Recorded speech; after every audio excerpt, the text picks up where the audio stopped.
All right, welcome into another edition of the 2023 MLB Draft Show, the Wolfpack edition. I'm excited. We've got Lujames, Gino Groover the third in the house, Morrow, Georgia. Gino, welcome to the show. Thank you for having me. I'm just blessed to do this opportunity with you. I'm ready to get started. Absolutely, man. Well, hey, let introduce yourself, right? I mean, you're a pretty charismatic guy. What's Gino Groover all about on the baseball field? How you like to tick, how you like to operate, and then a little bit about you off the field, passions, hobbies, interests. How do you kill your time? Okay, pretty much just myself. I go out there just try and bring energy and joy to the game, to my teammates, make everybody's life as easy as possible, help people relax. It's kind of just the way I am. Because I think when you play relaxed, everybody plays their best. And when I go out there, I just go out there and I just have fun. I treat it like I'm a kid every day. I mean, it's a game of failure. And I think the younger you can learn that, the easier to make your life out there. I mean, yeah, you're gonna fail, but the thing is, I'm not saying you have to accept those failures, but when they happen, move on, keep it pushing, go out there, have fun, be with your teammates. I mean, like you want to see yourself succeed, you want to see the team succeed, but enjoy the moment, enjoy the little things that's happening in the moments while you're out there. Gino, what's the biggest example of failure or adversity that you've had to go through over the last 4 or 5 years from high school through college? What's an example of a time that you really had to gut through it? My freshman year in college, obviously being a COVID grad, so what's that, March 2020, and I didn't see live pitching again until September 2020. And then you take it from high school to that college level. So then you don't see pitching for a certain amount of months, then you jump levels. And I think just making that adjustment to like the speed of the game, obviously D1 pitching, things of that sort was like the biggest like adversity adjustment like period I went through. But it really, going through something like that, it really teaches you is like, is this what you want to do? Do you really love it? And once I was able to push through that, like that's when I knew like, yeah, like I really could do this. Like this is really my dream. And I've been passionate about it my whole life. But just sometimes you gotta go through like those type of situations to really find out like, is this what you want to do? You talk about kind of getting used to live pitching again.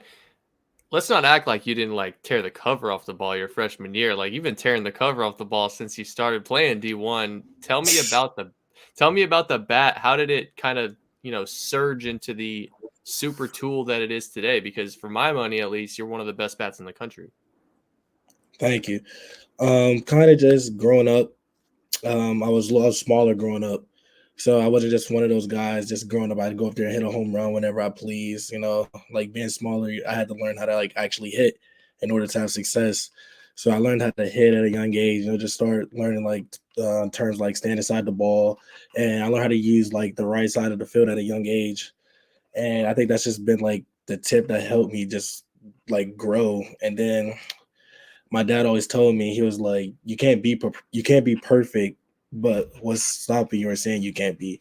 So when I like go in there, just like hit and things of that sort, like I try and put like that same swing on the ball over and over and over and over, just be as consistent as I can, and just taking so many swings throughout the years growing up and having that mindset, like it kind of just it was who I was. Like once I learned like what I was doing, things of that sort, I dialed in on it and I've tried to hone it to the best of my ability.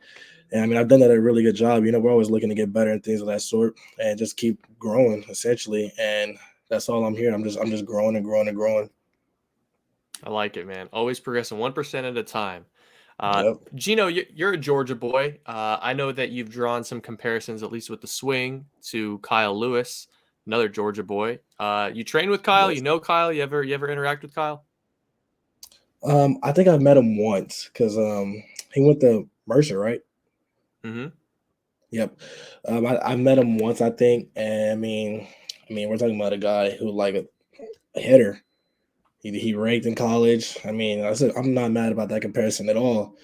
I think it's actually kind of an honor, Absolutely. like especially as somebody who performed at like a really high level and the highest level besides pro ball, essentially. And I mean, it's just an honor to be able to be like recognized kind of in that light. And I mean, we're talking about a guy who, I mean, he battled some injuries since being in pro ball, but he still made it work and got to the big leagues. And he was able to put that tool to the best of his use as possible. I mean, the guy's a pure hitter. So I'm not mad about Absolutely. that Where comparison. Rookie of the year, man. That's a good call. Well, you mentioned I mentioned you a minute ago. You said that using the right side of the field. Talk a little bit about defense. So last year you played the right side of the field, mostly out of roster flexibility. You play most of your innings at first base. Probably sliding over this year. Going to be playing some third base. I So saw some of your footage from the winter doing some training, looking pretty smooth. How excited are you to move over to the left side and start making throws? I'm ready to be back over there. I mean, like obviously, you can say like majority of the infielders in college all played shortstop growing up. Like that's without a doubt. It's because like but just the way it is. I mean, like, but just also being there. I've also spent my like whole life growing up over there, and I'd say like the biggest difference essentially since being back over there is just like the freedom. Because obviously being like on Yeah, the other side, you got a little bit more. You got some other things to worry about, places to be. But being back over there, like I feel like a little kid. Like I'm just running around making plays.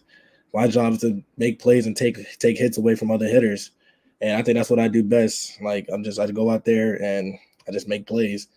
And just being back over there, I'm free. I can just go get whatever ball I want. I don't have another job to be somewhere else. And I think that's when I play my best, when I can just go out there and just be myself.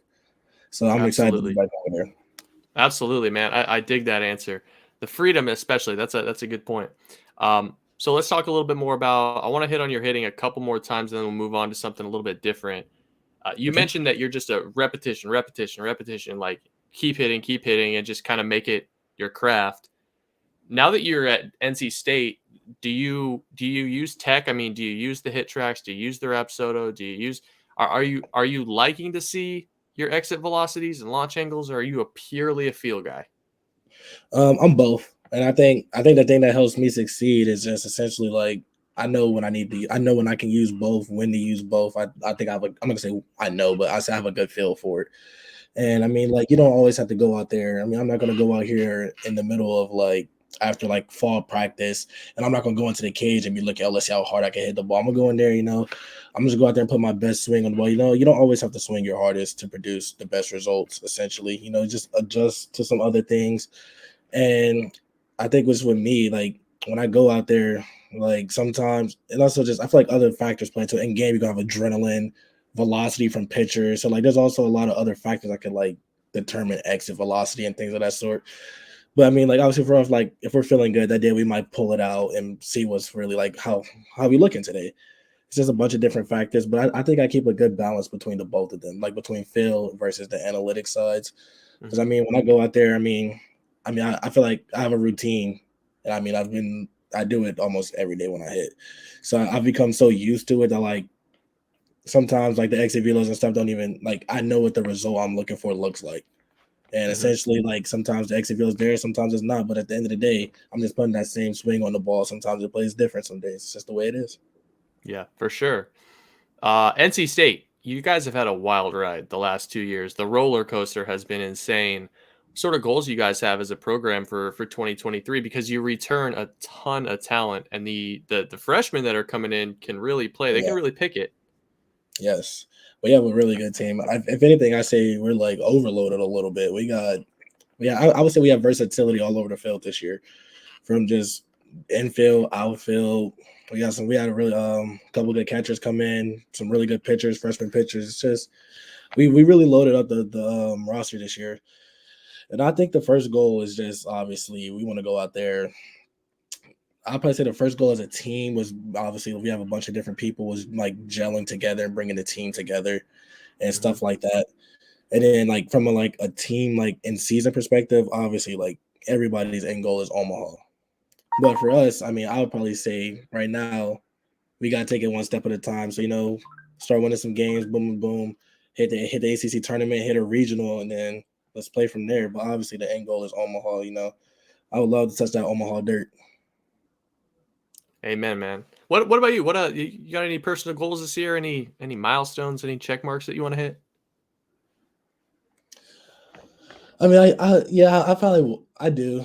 Obviously, I mean, like this year, I think like both of my like these first 2 years, I think I've like I'm not gonna say developed, but like I've worked on like obviously like just like I haven't really changed my swing. But I'd say I just became more consistent with like Hmm. creating that easy loft. So I mean, my power numbers jumped last year, but I think they're gonna make another jump this year. which is I think I'm gonna do some special things this year. So jump. I think we're gonna see a jump in power numbers, and I don't know. This year I want to hit like 20 something doubles this year. Yeah, Ooh, I want I could like see 20 that. something doubles. I think my freshman Gino year I hit Groover like going 2020. like 16 doubles. I think I had like 17 or 18 last year, so I want to hit like 20 this year. So I'd say I 20 like it. doubles, power numbers are jump, and I mean I think like the biggest reach. I'm gonna say the biggest reach because I mean I believe I'm capable of it, but the hardest one I would say like my hardest goal to achieve. I want to go for like a 400 club, like with the average, 400 just average. pure hitter. I'd probably say that's like my biggest one. Because like I mean, like I'd even say like last year, I think I had a shot at it, and then we played like Wake Forest, and I had like a little struggle weekend. I kind of like fell a little bit, but then but if I could just ride that way, stay there the whole time, I think I could crank a 400 out this year. if you hit 400 this year, not only are you going to be awfully busy in Omaha, but scouts are going to be flocking to see NC State play as much as they can towards the end of the season. Sure. Gino, I want to ask kind of about scouts here. We'll kind of wrap this thing up, give you a couple more questions out of left field here. I'm assuming this winter you sat down with quite a few cross checkers, area scouts, kind of got to know the next level of baseball. What's the craziest question that you got in all of those Zoom interviews? I mean, I know like majority of them are like kind of around the same thing essentially. It's kind of just they kind of just want to know who I am as a person, like the things I like to do, things like that. You know, like family, just like my thought process behind a couple things. I'm trying to think. Let me see. Probably I'm not even sure. I know like some people ask about like if I played other sports growing up. I was a really nice basketball player Mm-hmm. back in the day, but then I kind of like fell out of love with that. I had more fun playing baseball, so probably like something like that. I don't think I had really too many out of pocket questions, honestly. To be if I'm being Okay. honest. Okay. No, that's fine. Yeah. I didn't do the research before we sat down, so this might be a layup for you using the basketball euphemism. Where does Gino come from? Your given name is Lujames. Where does Gino come from? It's like some story that had to do with my dad when he was Hmm. young, like before he was born. Because I think like my grandma wanted to name him something. I think like with Gino in it. I'm not 100% sure. I'm not Mm-hmm. 100% sure on this story. I think that's it. But then I think he was named after my granddad, but she liked the name Gino. So then it kind of stuck as a nickname. And then when I was born, I was Lil Gino, but I'm not Lil Gino no more. Gotcha. I'm a little bigger than him. Okay, I gotcha. I was wondering about that. I said it's not his middle name. I mean, where's this I'm coming not from? sure. I think that's the story, but I'm not 100% sure. All right, Gino, last question. It's how we end every show. What's the most random fact that you know about anything? It can be about anything that not a lot of people know.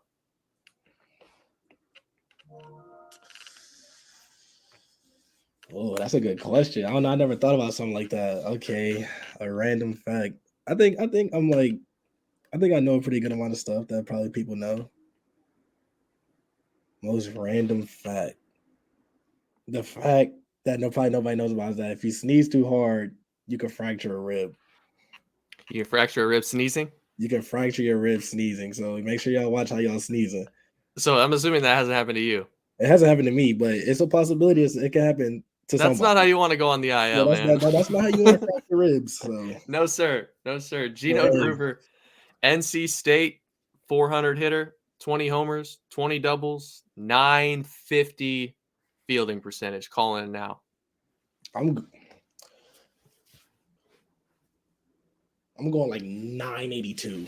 982 at third base would be all American, otherworldly, but I'm here for it, man. I'm here for it. You know, I'm here for it. you gotta set high goals. That's 982. Gino Groover, go crush it this spring. 3 weeks away, man. Excited to see what comes of your season. Yes, sir. Thank you for having me.